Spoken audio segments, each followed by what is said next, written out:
मानते हैं। अगर हम ये मानते हैं कि केवल प्लेसमेंट के ऑब्जेक्टिव है, तो हमने शिक्षा के सही मायने को बहुत पीछे छोड़ दिया। केवल एक जॉब ले लेना, किसी बड़े लेखक ने कहा था कि शिक्षे तेरा नाश हो अगर तू नौकरी के हित बने। अगर शिक्षा का स्तर केवल और केवल नौकरी पाना है तो ऐसी शिक्षा का नाश हो जाएगा। अभी हमारे मुख्य अतिथि महोदय ने अपने उद्बोधन में कहा कि आप शिक्षा का त्याग करके सेवा में मत आइए, शिक्षा के साथ सेवा में, ताकि आपको हित अहित और नेतृत्व भी लेके जा रहे हैं तो दशा और दिशा दोनों का भरपूर ज्ञान होना चाहिए। किस डायरेक्शन में आप जाना चाहते हैं, किस डायरेक्शन में अपने समाज को ले जाना चाहते हैं, क्योंकि यूथ के पास एनर्जी है, उसको केवल जरूरत है डायरेक्शन की, और चैनलाइज करके उसको हम दूर तक ले जा सकते हैं। नहीं तो बांध अगर टूटा तो वही भी कर जाएगा और वो विनाशकारी होगा। नेतृत्व जो विद्यार्थी परिषद ने दिया, जैसा आपने बताया कि शिक्षा से सेवा और भी तमाम आयाम है। मैं 93 में पहली बार विद्यार्थी परिषद से जुड़ा, जब मैं काशी हिंदू विश्वविद्यालय का छात्र हुआ। 92 में मैंने ज्वाइन किया वहां, 93 में मैं सबसे पहले विद्यार्थी परिषद से जुड़ा, और मुझे गर्व है कि वो मेरे जीवन का सबसे खूबसूरत निर्णयों में से एक,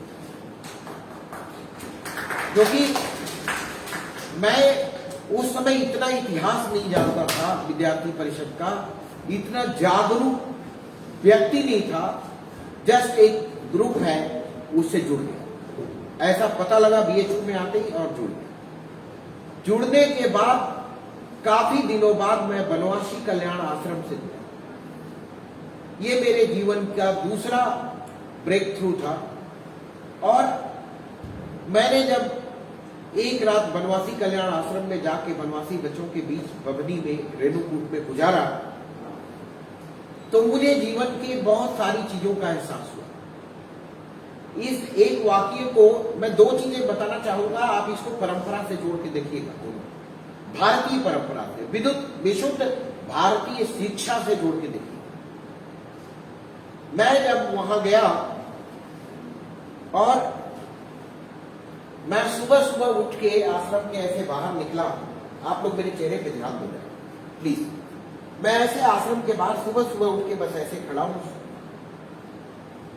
उजाला हो रहा है अप्रॉक्स 5:50, और उसमें मैं देखता हूं कि एक लड़का नंगे पांव खड़ा है, हाफ पैंट पहने हुए, उसके कंधे पे तरकस है और उसमें बहुत सारे तीर हैं, और ताबड़तोड़ तीर निकाल करके सामने जो वॉलीबॉल का पोल होता है उससे भी बहुत छोटा, मतलब बैडमिंटन के पोल के साइज का पोल, सामने पोल है उस पिलर के पास जितना दूर, और ताबड़तोड़ ये तीर निकालना है, ये निकालना है। और मैं बता रहा हूं एक सेकंड में कम से कम 1 मिनट में उसने 20 बाण से लेके 30 बाण को थ्रो करना, एरोज कॉन्टिन्यूअस। कोई टीचर नहीं है, कोई नोबडी इज स्टैंडिंग, केवल उस वातावरण में वहां पे वो बच्चा था और मैं था, वो परफॉर्मर था, मैं ऑब्जर्वर था। कॉन्सिस्टेंटली और मुश्किल से 8-9 साल का बच्चा था, और मैं चुप मंत्रमुग्ध उसे देखते जा रहा हूं। वो तीर निकाल रहा है, चलाया जा रहा है, निकाल रहा है, चलाया जा रहा है। थोड़ी देर बाद वहां के संचालक महोदय आए पीछे, मेरे को कह रहे क्या देख रहे हैं डॉक्टर साहब। उनकी आवाज से मेरी तंद्रा टूटी, या वो कह लो कि मैं जो खो गया था, हिप्नोटाइज हो गया था उस बच्चे के परफॉर्मेंस में। मैं पहली बार देखा। बोले आप इसको मत देखिए, ये बांस के बने धनुष और बाण से बच्चे 50 मीटर तक टारगेट हिट करते हैं। टारगेट हिट करना मतलब आप समझ सकते हैं, शिकार कर लेते हैं। वहीं पे दूसरी बार जब मैं गया तो मेरी मुलाकात हुई एक और छोटे बच्चे से, बनवासी कल्याण आश्रम का बच्चा था, और इसको आप पहले हमने आपको भारतीय धनुर्विद्या का ज्ञान बताया कि कैसे भी आज भी पल्लवित पुष्पित है, केवल उसको सींचने की जरूरत है। उसे थोड़ा आगे बढ़ाने के लिए। दूसरा मेरा मुलाकात हुआ वहां एक छोटे बच्चे से, जिस बच्चे ने मुझे कहानी लिखने की प्रेरणा दी, एक फुल ब्लॉग लिखने का इंस्पिरेशन दिया। उस बच्चे ने, मैं जब वहां गया तो कोई मेरे से बोला कि आप इस बच्चे को देख रहे हैं, ये छठ का व्रत रखता है। वो भी बच्चा 11 साल का रहा होगा, 11 से 13 साल। मैंने कहा कि बस ऐसे ही कह रहे हैं, रखता होगा। मैंने कहा मैं इस बच्चे से थोड़ा बात कर सकता हूं? उन्होंने कहा बिल्कुल करिए। मैंने कहा कि क्या करते हो, कैसे छठ का व्रत रखते हो? अब आप भारतीय ज्ञान परंपरा और वैदिक शिक्षा के सब कुछ को निचोड़ देखिएगा। कहता है कि मैं नंगे पांव गली गली में जाके भिक्षाटन करता हूं, दान में जो अनाज मिलता है उसको ले जाकर के बेच करके पैसे से प्रसाद खरीदता हूं, उस प्रसाद को खरीद करके ला करके फिर मैं गंगा नदी के किनारे जाता हूं, रात भर वहां रहता हूं, सवेरे अब जैसे सूर्य को अर्घ दे करके फिर आके अपना व्रत पूरा। उस बच्चे में कौन से तपस्वी का पुनर्जन्म था और कौन सी शिक्षा थी, आप देख सकते। ये थी धूल की परतों में दबी हुई भारतीय शिक्षा, जिसको जो है मैकाले ने शिक्षालयों से, विद्यालयों से, गुरुकुलों से उठा के फेंक दिया। वही नहीं, उस जमाने में हिंदुस्तान में जो इस्लामिक शिक्षा भी दी जाती थी, हम जब बृहत्तर भारत की कल्पना करते हैं तो हमारा विजन भी उतना ही बृहत्तर होता था। दो ही तरह की शिक्षा व्यवस्था थी उससे पहले, एक मदरसों में चलती थी और एक गुरुकुलों में चलती थी। और मैकाले पूरा हिंदुस्तान घूम लिया, और वो हिंदुस्तान मतलब इंडिया, पाकिस्तान, बांग्लादेश सब एक ही था। He has written it कि I could not locate even a single beggar all over India। और मैं आपको बता दूं सर, मैं ऑक्सफोर्ड यूनिवर्सिटी गया हुआ हूं, मैंने वहां ट्रेनिंग करी हुई है। मैंने ऑक्सफोर्ड यूनिवर्सिटी के भी फर्श पे भीख मांगते लोगों को देखा है। ऑक्सफोर्ड यूनिवर्सिटी के बाहर भी बस यही फर्क है कि थोड़ा एनवायरमेंट उनका एकेडमिक है, तो वो चाक लेकर के ड्राइंग बना के भीख मांगते। Please support us, please provide us, I am hungry. एक पेट बिठा लेंगे, माई पेट इज हंग्री। वहां पे भी मैंने उनको भीख मांगी थी।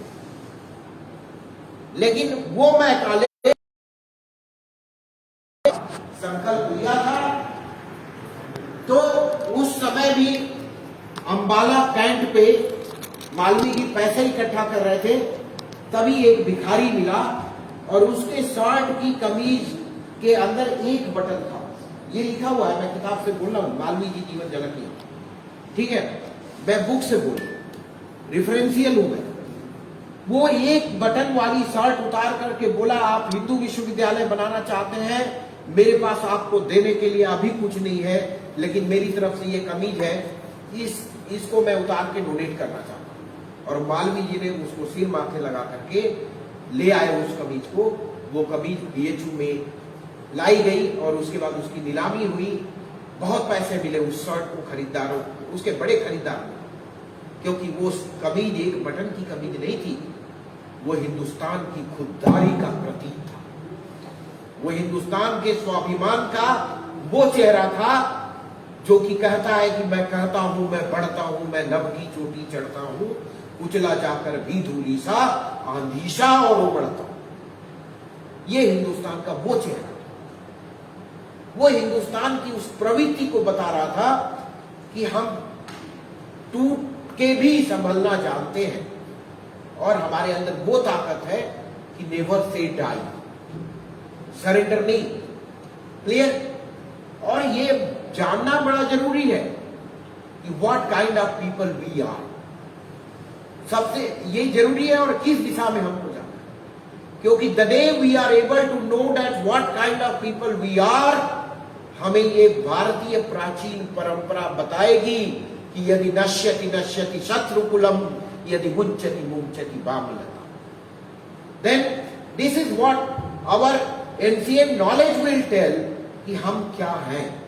एंड देन आफ्टर दैट ये अखिल भारतीय विद्यार्थी परिषद के बहुआयामी, जब पवित्र मन से कोई बीज बोया जाता है, पवित्र मन से कोई दीपक जलाया जाता है, तो उसका आलोक बड़ा भव्य, बड़ा दिव्य होता है। और हम पाएंगे कि कैसे इस तरह से आगे बढ़ते बढ़ते विद्यार्थी परिषद ने अपने जीवन के कितने सोपान चढ़े, जो कि हमारे भारत भूमि में इतिहास बने, और उन सभी बनते बिगड़ते इतिहासों का साक्षी आज भी अपने पूर्ण रूप में अखिल भारतीय विद्यार्थी परिषद उदीयमान है। और इस विद्यार्थी परिषद की आगे यात्रा के लिए हम यही कहेंगे, यहां जितने भी आप लोग बैठे हैं, एक बात तो ध्यान रखिए, लीडर हर तरह के मिलेंगे आप। जब तक आपके कर्मों को कोई ध्यान नहीं देता, जब तक आप किसी डिसीजन मेकिंग पोजीशन में नहीं है, जिस दिन आपके पास निर्णय लेने की क्षमता आ गई, उसी दिन आपके व्यक्तित्व की परीक्षा होती है। अभी तो आप कहते होंगे हम पीएम बनेंगे तो ये कर देंगे, हम सीएम होते तो ये तो चला देते, हम जो है ये बनते तो वो कर देते, पता नहीं क्या करते। लेकिन जिस दिन आप उस कुर्सी पे बैठते हैं, उस दिन रियलाइज होता है कि आप जो है क्या कर देंगे और क्या नहीं करेंगे। मैं आपको बता रहा हूं, आप मुझे कभी यहां इस मंच में कम से कम विभागाध्यक्ष की हैसियत से मत सुनो। मैं डॉक्टर सुधीर नारायण सिंह की हैसियत से, अखिल भारतीय विद्यार्थी परिषद का एक पूर्व छात्र होने की हैसियत से बोलना ज्यादा पसंद करूंगा, न कि किसी विभागाध्यक्ष की। मेरी हैसियत, मेरी औकात उतनी ही मान के आप। मैंने जीवन में कभी ये ख्वाब नहीं देखा था कि मैं विभागाध्यक्ष बनूंगा। हाँ, मेरा ये सपना जरूर था कि मैं एक शिक्षाविद बनूं। ये मेरा ड्रीम था कि मेरे को प्रोफेसर बनना है, हमें हेड डीन ये कुर्सी नहीं चाहिए। और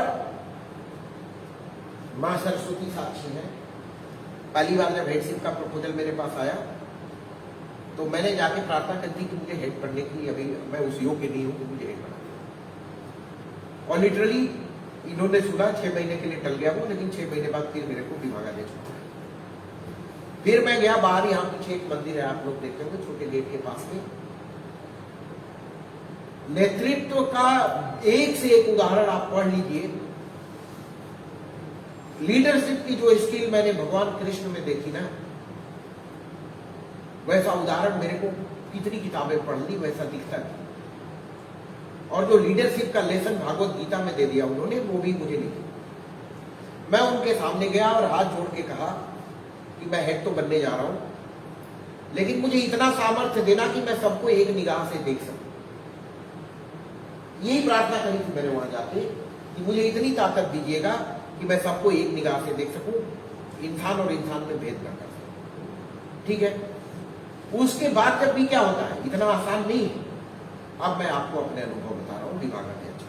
ये तो सुधीर नारायण सिंह। अब मैं चेयर से, जब आप कोई चेयर पे बैठते हो ना, तो कुछ लोग जिनके इंटरेस्ट पहले से पूरे होते रहते हैं, चाहे वो जायज है चाहे नाजायज, अगर आपको लगता है कि ये नाजायज है और आप उसको रोकते हो, उसी पर आप पार्शियल हो जाते।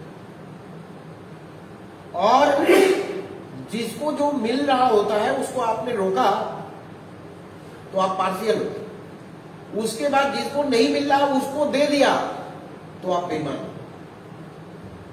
ये भी आप जानो। तो जब आप उस डिसीजन मेकिंग चेयर पे बैठो, मैं विद्यार्थी परिषद के हर आखिरी बच्चे से, मैं अपने हर उस छोटे भाई बहन से, पुराना विद्यार्थी परिषद का मेंबर होने के नाते मैं ये अपील करना चाहूंगा कि नेतृत्व शब्द बड़ा आसान है, लेकिन नेतृत्व को निभा पाना बड़ा जटिल, बहुत कठिन। और जब आप नेतृत्व करो तो नेतृत्व इज का सामर्थ्य पहले विकसित करो कि गलत को गलत कह सको, सही को सही कह सको और कुर्सी पे बैठ के कर सको।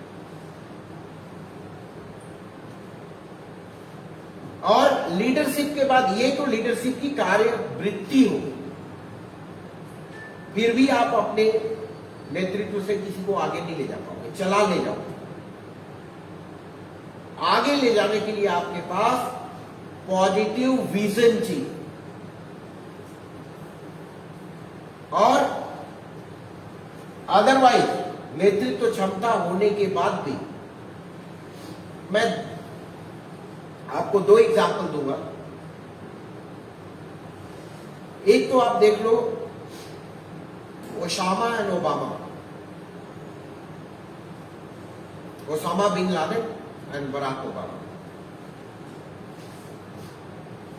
बड़े ऐसे एग्जाम्पल जब आप देखोगे ना तो देखोगे कि पता नहीं क्या कोइंसिडेंस है, दोनों के नाम जो है ना एक ही लेटर से शुरू होते हैं, Ram Ravan, Krishna Kans, Osama Obama, APJ Abdul Kalam and AQ Khan.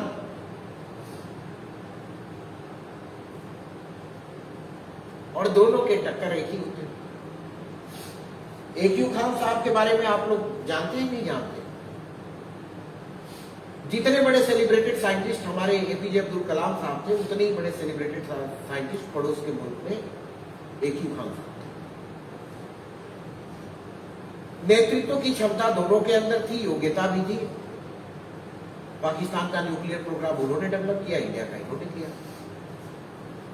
और लास्ट में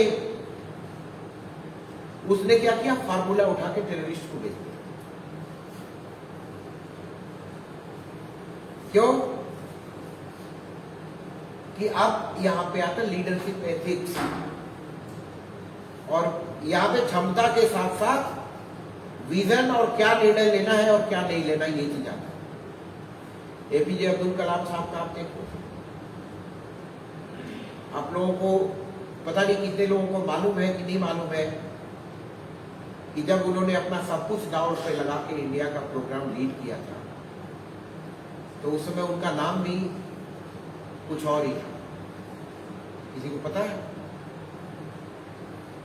मेजर जनरल पृथ्वीराज इसका नाम था।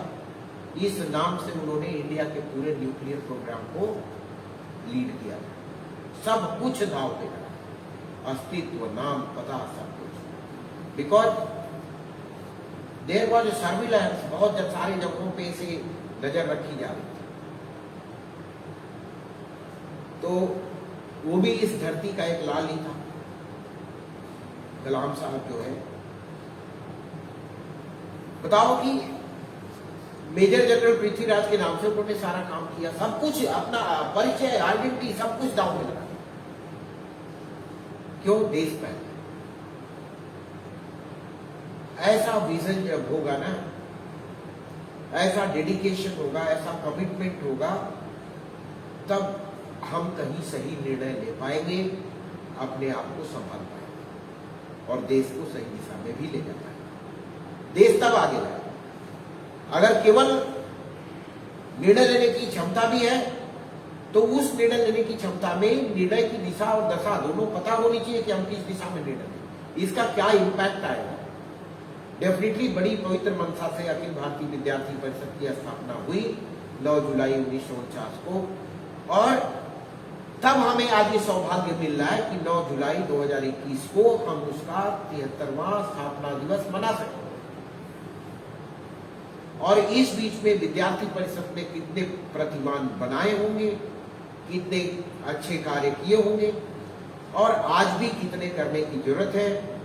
नेशनल पॉलिसी ऑन एजुकेशन आ गई, लेकिन हमें हमारी सोच बदलने की जरूरत है। अभी भी विदेशी शिक्षा ने हमें क्या दिया? विदेशी शिक्षा ने हमें दिया बहुत पैसा कमाने की हवस,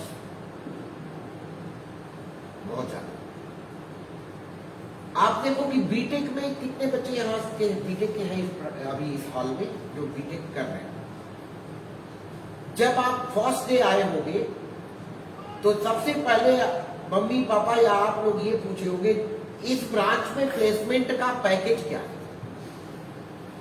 किसी ने ये नहीं पूछा होगा कि इसमें जो शिक्षा मिलती है उससे हमारा बच्चा बेहतर इंसान बनेगा कि नहीं बनेगा,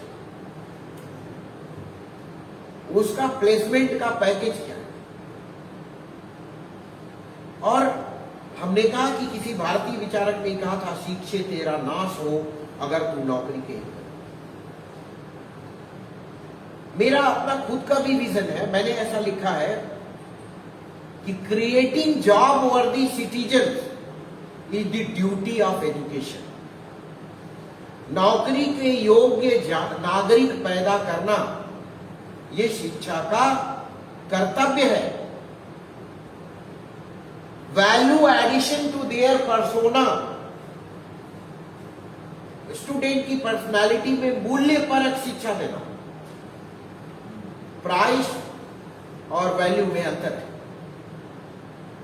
प्राइस वो चीज है जिसमें आप कोई चीज खरीद सकते हैं, 3 डायमेंशन कॉन्क्रीट। वैल्यू वो चीज है जो कि खरीदी नहीं जा सकती, न बेची जा सकती।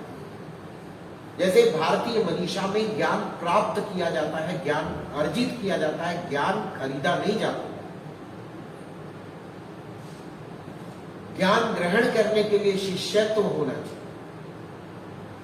वो विनम्रता होनी चाहिए, वो चाहत होनी चाहिए कि हम उस ज्ञान को प्राप्त करें।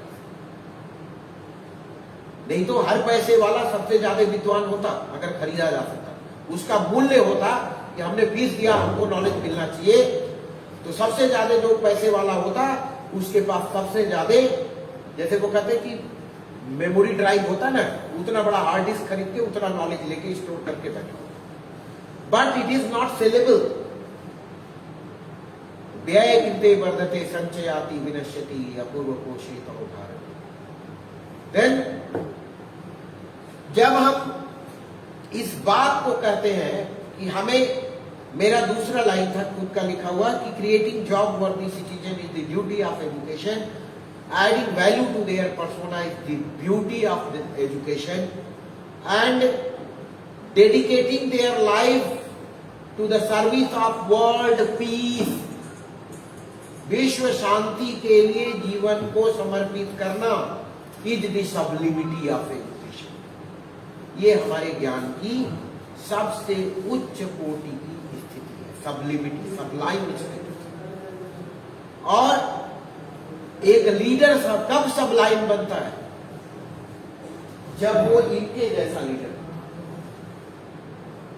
जब वो जो है ऐसा लीडर बनता है, तब वो सबलाइन होता है कि आप बोल नहीं रहे, जुबान नहीं खुल रही, इंस्पिरेशन मिल रहा है। क्लियर? आप सोचो कि उसी समय कितने क्रिएटिव लोग थे वो। उसी समय लोग जो है अखिल भारतीय विद्यार्थी परिषद की संकल्पना कर रहे थे।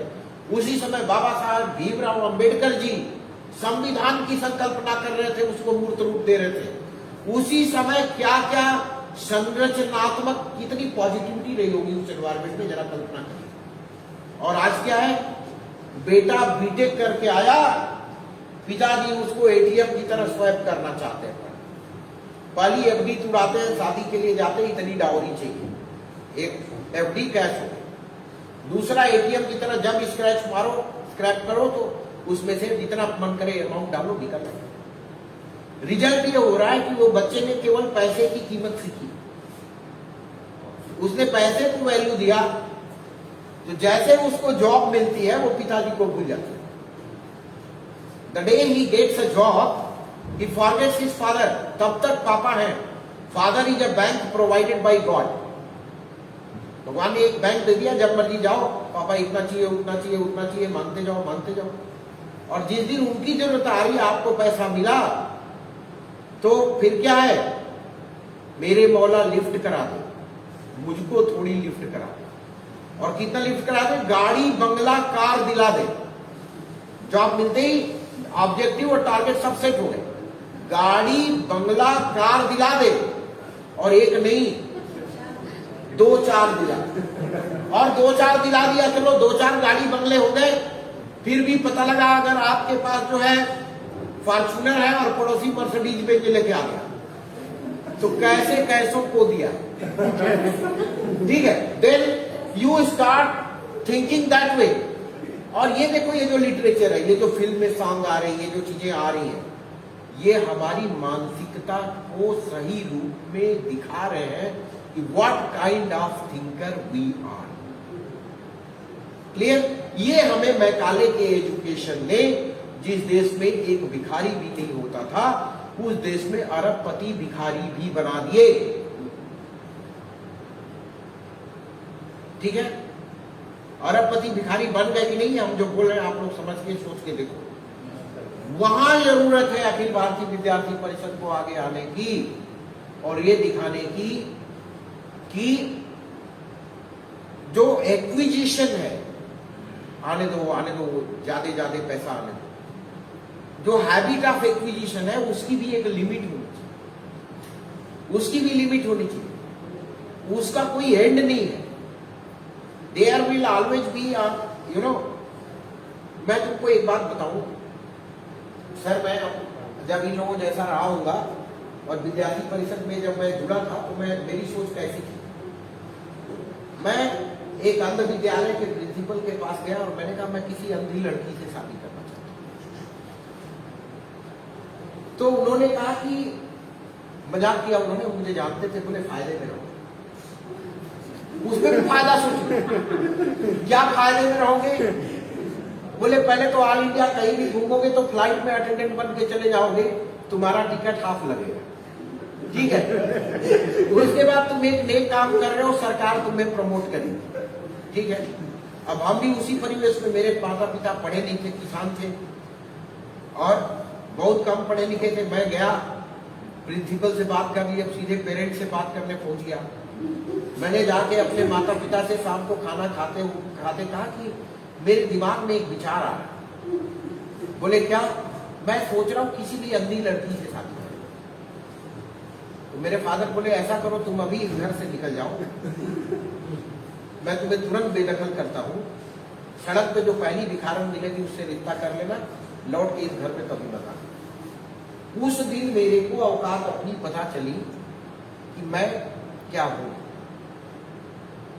क्लियर? मुझे रियलाइज हुआ कि मेरी क्या औकात है। माई मदर से कि मेरा बेटा तो जिसको भी लाएगा हम रख लेंगे, हमें कोई दिक्कत नहीं। बोले तुम भी जाओ, तुम भी जाओ, माँ बेटे दोनों सड़क पे जाओ, देखते कितने दिन में कितना कमा के लाते। उस दिन मुझे रियलाइज हुआ, क्यों?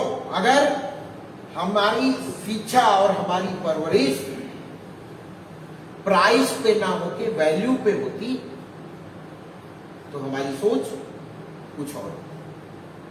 हमारी शिक्षा और हमारी सोच में आधे बच्चे तो बीटेक इसलिए करते हैं कि उन्हें तो कागज चाहिए जिसपे लिखा हो बैचलर ऑफ टेक्नोलॉजी।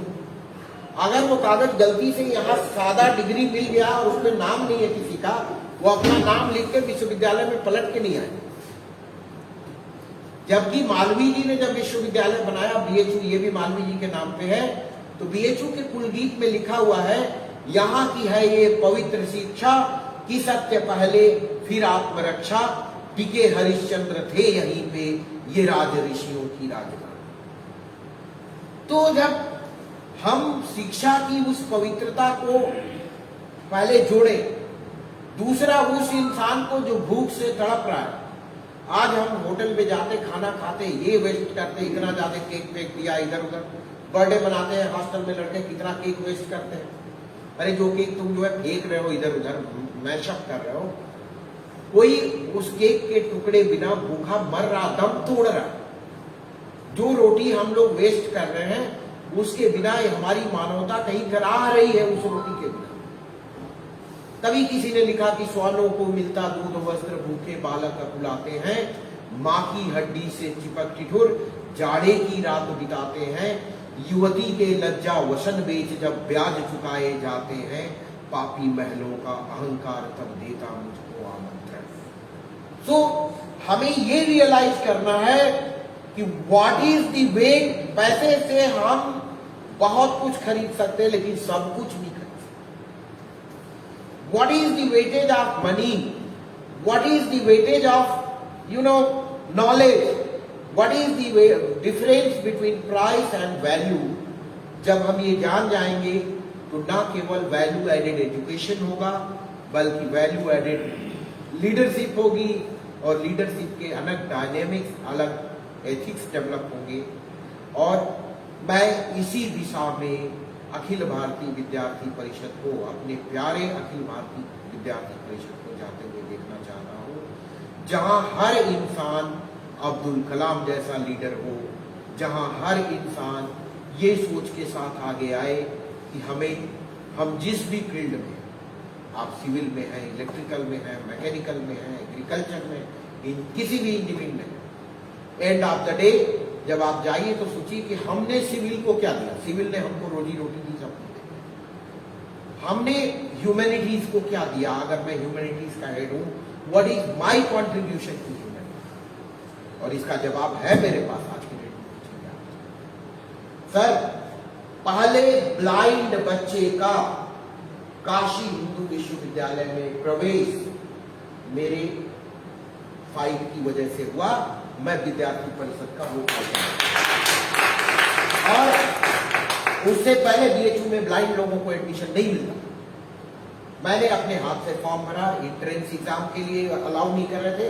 बोले हमारे यहाँ एंट्रेंस एग्जाम होते हैं, हम कैसे जो है अलाउ कर दें, हमारी परीक्षा की पारदर्शिता खतरे में आ गई। हमने कहा आप राइटर दे दीजिए कैंडिडेट। बोले राइटर को ज्यादा आता होगा कैंडिडेट से तब। हमने कहा आप कहिए कि वो अपना राइटर नहीं लाएगा।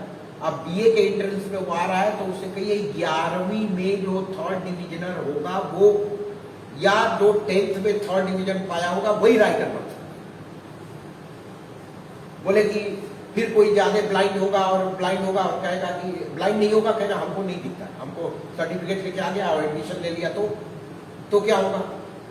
हमने कहा आप मत मांगिए किसी दूसरे का बनाया सर्टिफिकेट। आपके पास सीएमओ है, हॉस्पिटल है, इतनी टेक्नोलॉजी है, इतना बड़ा इंफ्रास्ट्रक्चर है। आप बोलो कि बीएचयू सीएमओ के अलावा किसी भी सीएमओ का दिया हुआ सर्टिफिकेट मान्य नहीं होगा। और उन्होंने कहा आपने तो 20 साल की समस्या यूं सुलझा दी। ठीक है, हमने, और यही चीज बीएचयू ऑर्डिनेंस में जोड़ा गया और अगले साल जो है अंधा बच्चा बीएचयू में बीए फर्स्ट ईयर में पाया। और आज आपके सामने मुझे बताते हुए ये गर्व होता है कि मैंने ह्यूमैनिटीज को क्या दिया। हमारा पढ़ाया हुआ ब्लाइंड बच्चा बिहार कैडर में गवर्नमेंट जॉब में, हायर एजुकेशन में लेक्चरर जॉब पा चुका है। तो ये मैंने दिया है ह्यूमैनिटीज को। तब मैं ह्यूमैनिटीज का हेड कहलाने की काबिलियत रखता हूं, अदरवाइज इस कुर्सी पे बैठने का मुझे कोई हक नहीं। Then we need to think कि हम किस फील्ड में, जिस फील्ड से रोजी रोटी ले, जिधर भी लीडरशिप पे जाओ, जिधर भी हमारा नेतृत्व है, हम उसके लिए क्या कर रहे हैं, किस दिशा में जा रहे हैं। और फिर आप पाएंगे कि विद्यार्थी परिषद जहां जिस विजन से बनाया गया था, जिस रास्ते से यहां तक पहुंचा है, डेफिनेटली वो आगे और भी कई मंजिलें पार करेगा। अंत में मैं अपनी बातें विद्यार्थी परिषद के लिए कहना चाहूंगा कि रॉबर्ट फ्रॉस्ट की लाइन है, woods are lovely dark and deep but I have promises to and miles to go before I sleep and miles to go before I sleep। इसका हिंदी अनुवाद कई लोगों ने अलग अलग तरीके से किया। वन है सुंदर और सघन पर पूरे करने मुझे वचन, सोने से पहले मुझे मीलों चलते जाना है, मुझे मीलों चलते जाना है। और अंत में मैं अपनी लाइन से अपनी वाणी को विराम दूंगा कि अमावस न आएगा जीवन में तेरे, ऐसी चमकती दीवारें रहे। ये मेरी विश है विद्यार्थी परिषद के लिए, विद्यार्थी परिषद के लोगों के लिए। आप लोग आए मेरे पास और मुझे शायद 10 मिनट पहले, 20 मिनट पहले मुझे बताया गया, 1-2 दिन पहले बुलाते तो शायद मैं आपको और चिल्लाता। और तैयारी करके आना। मैंने वैसे कहा था, बड़ा दुखी मन से मैंने शिकायत की बालाजी से कि भाई तुम 10 मिनट पहले बता रहे हो, मैं बोलूंगा क्या। लेकिन ये संस्कार भी विद्यार्थी परिषद के हैं, जो मंच हमें ओज देता है, आवाज देता है और उस आवाज को दूर तक पहुंचाने का सामर्थ्य देता है। सो हमारी तरफ से जय हिंद, जय भारत, जय विद्यार्थी।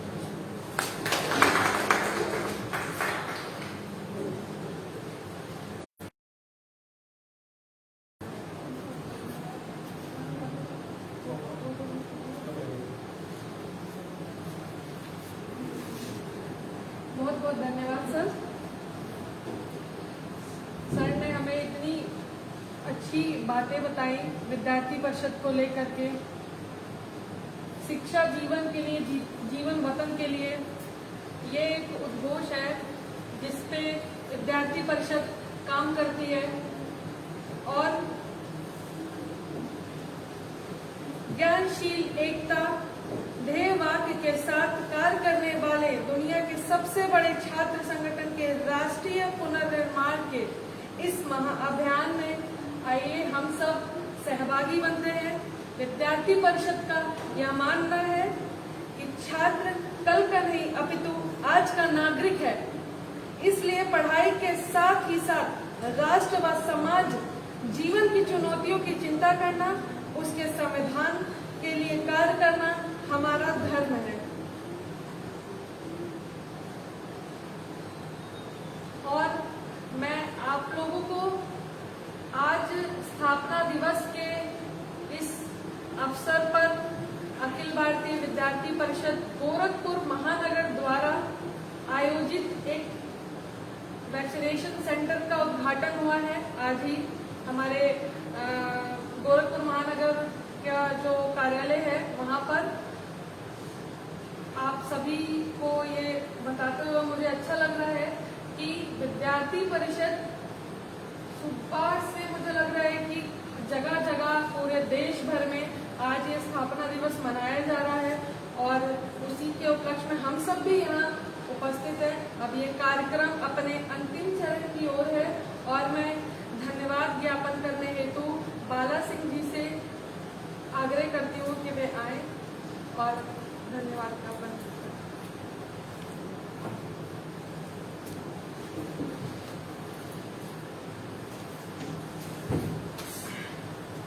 राष्ट्रीय विद्यार्थी दिवस एवं अखिल भारतीय विद्यार्थी परिषद के 73वें स्थापना दिवस के अवसर पर आयोजित संक्षिप्त संगोष्ठी कार्यक्रम में हम सभी के बीच उपस्थित एसबी सहाय सर, उन्होंने बहुत ही सार्वत्रिक विषय हम सभी के बीच में रखा। मैं आपके प्रति हृदय से आभार व्यक्त करता हूँ और आपका मार्गदर्शन हम सभी को आगे भी ऐसे ही मिलता रहे, ऐसी कामना करता हूँ।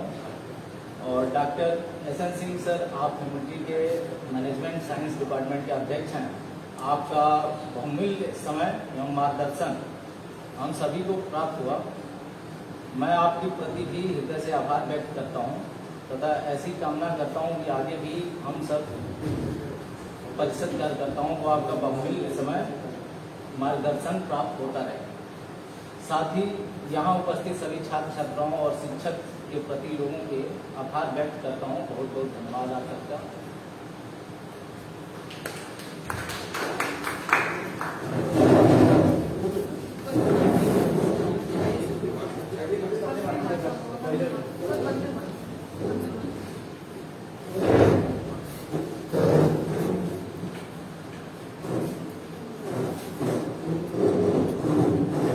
हम सभी अब वंदे मातरम किया।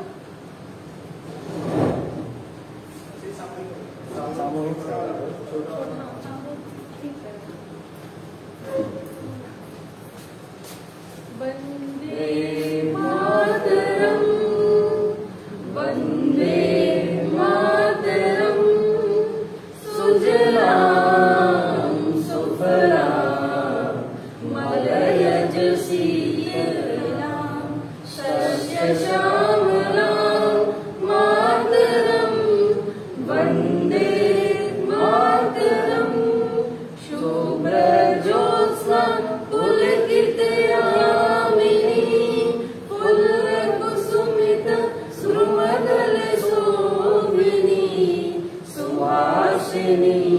सुमधुर भाषिणी सुखदां वरदां मातरं वन्दे मातरं वन्दे मातरं। भारत माता की जय। भारत माता की जय।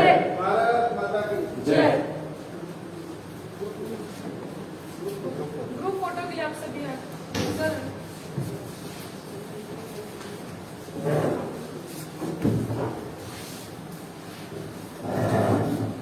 इसके सामने रख देते हैं, आ जाओ इसके सामने रख देते हैं।